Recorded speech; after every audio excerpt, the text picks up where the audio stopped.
Hey, it's Jeff Sauer here, and this message is going out to all you PPC professionals out there who are wondering, how does GDPR affect your Google AdWords account, and how does it affect your PPC advertising on Google?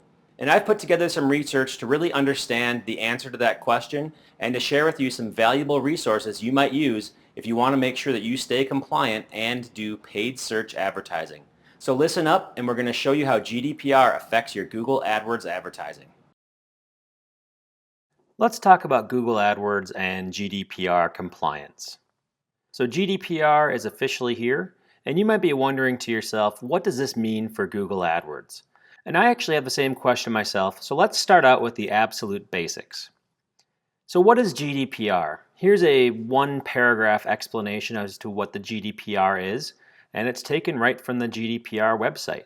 And basically it's saying we want to protect and empower all EU citizens' data privacy, and we want to reshape the way organizations across the region, which the region actually means the entire world, approach data privacy. The key articles of the GDPR, as well as the information on its business impact, can be found throughout this site. And I would recommend, if you haven't been there already, I would recommend that you go through the eugdpr.org website and spend some time there and get familiar with it. Because knowledge is power, and if you're not sure as to what's going on, it's always best to go directly to the source and see what they have to say. So what does that mean? And while I do recommend that you go straight to the source to do your research, this video would be awfully short if we cut it off right now, so I'm going to do my best to show you what that means. First of all, the regulation applies to the EU or also the EEA. And that means that if you're advertising to certain countries in the EU or EEA, then you will be subject to the GDPR even if you are not located in those regions yourself. And I will add in a caveat here because I've been receiving a lot of comments on my blog about this, and I'm still not sure if my interpretation of this paragraph is the same as what these people are leaving a comment on my blog, but they're basically saying that the GDPR applies to all EU citizens even if they're abroad. It's the collection of their data even if they're abroad. Now, I do not read that in this paragraph here, but there might be other areas of the GDPR website where this is prevalent, and so just keep that in mind as a caveat. Even if you are not advertising in the EU, and if you're a business based in the US, for example, you may be subject to GDPR still. And if you're concerned about that, you'll want to talk to a legal professional, somebody who's gone through all the documentation, and see if they can give you an opinion on it. I just wanted to add that in there before we continue on because I think that that's my responsibility to say. There may be some exposure for companies that are not located in the EU or even selling into the EU with GDPR. Number two, GDPR has to deal with data privacy, and so you're probably wondering, as an AdWords advertiser, are you affected? Well, this regulation affects advanced AdWords users who are running campaigns targeted to EEA or EU countries that are covered by the GDPR. And that means that geo-targeting your campaigns is mandatory if you are going after these areas or if you are wanting to exclude these areas that are covered by GDPR. So you're going to want to create specific campaigns for each area that you want to target. If you are only targeting the United States, make sure you are very clear with what you are targeting and do not mix these. Do not mix campaigns between GDPR countries and non-GDPR countries. And if you are targeting a GDPR country, make sure you break that out in its own campaign. And so now that we've covered a little bit of the basics on GDPR and what it protects, you probably have some questions, and I'm going to answer some of the most obvious ones. First of all, are you affected by GDPR if you just advertise in the US or in Canada or in Australia or New Zealand or India or basically any country that is not affected by this? Well, first of all, you should consult your attorney because that's the only person who's going to tell you that. This is not legal advice. But you probably are not affected if you do not have EU users on your website or if you have not advertised to them in the past and you're not remarketing to them. So as long as your geofence is set up properly and as long as you obtain this information that you're advertising in the legal means in your country, and as long as you are not explicitly targeting these people, then you should be okay. But there's also the caveat of the EU citizens that are abroad, and that's the part where you want to talk with an attorney on, because I can't tell you whether or not that is something that you should be paying attention to. But it is something that you should know is out there. Number 2, what type of AdWords activity in the EU is affected by GDPR? Here's the good news. Standard keyword-based search advertising is not collecting personal data, so it is not something that's affected by the GDPR.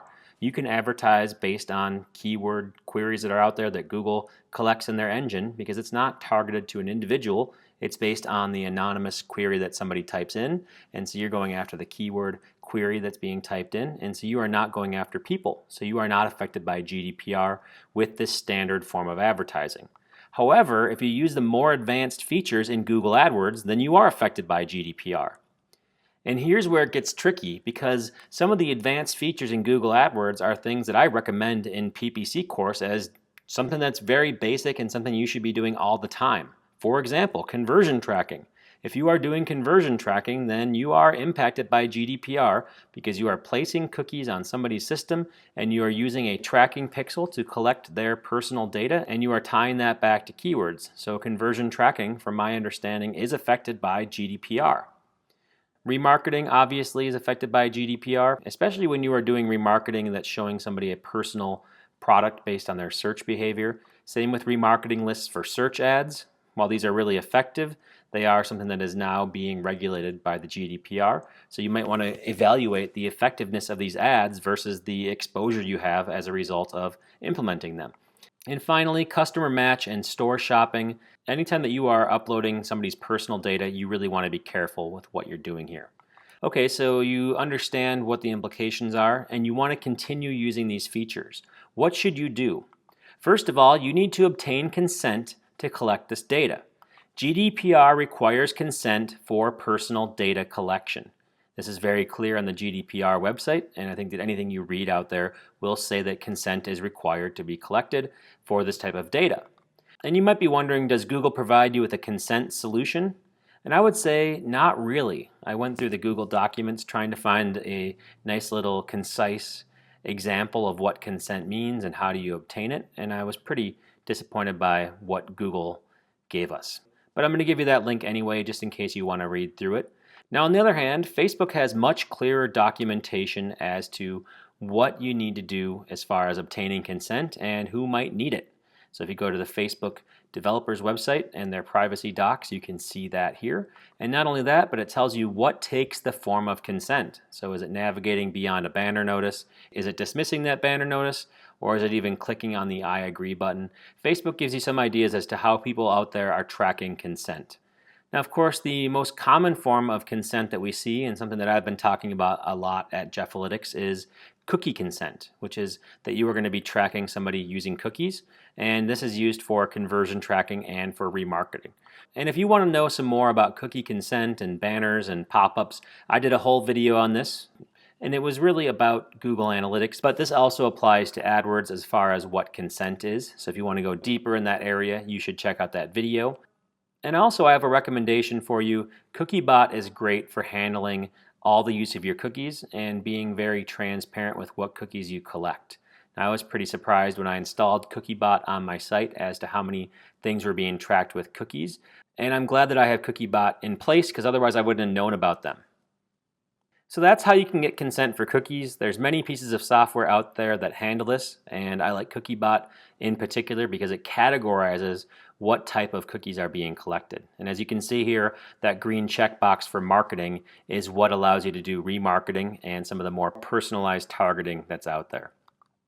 You also should get consent for opt-in forms when you're collecting email addresses and leads for future marketing. So here's an example and a really good article I read about GDPR for email marketing over at the thrivethemes.com blog.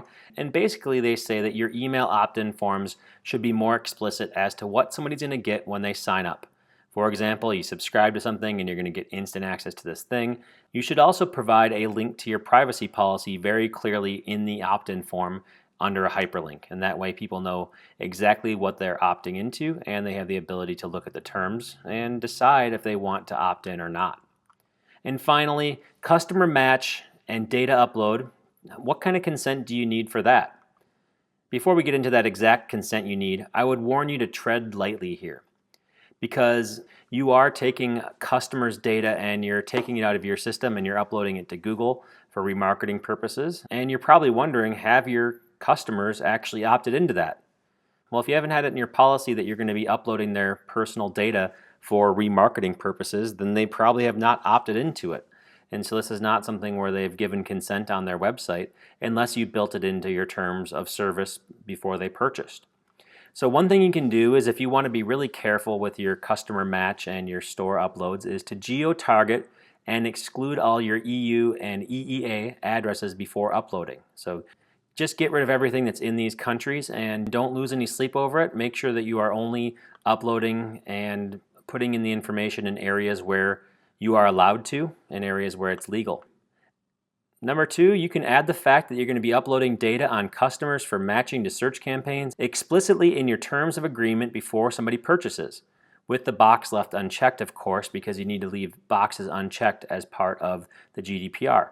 And the key here is to make it very clear that that is what you're going to do with their data. And I would say, better yet, talk with your company and your attorney to see if it's worth the risk. Because you are taking a risk here if you're not going to be compliant, if they're not opted into that data and you're doing it anyway. You want to see if this is worth the risk. What do you have to gain and what potential do you have to lose if you don't do this the right way and if you violate your customer's trust? And the last thing you need to be considering when it comes to AdWords and GDPR is to provide a method for opting out and being forgotten. So you need to make it just as easy to remove consent as it was for you to obtain it from somebody. So what are you going to do to provide your visitors with the opportunity to stop being tracked or to opt out and have their tracking information removed from you? This is an important question because if you're tracking people across the internet, you need to give them a way to opt out of it as part of GDPR.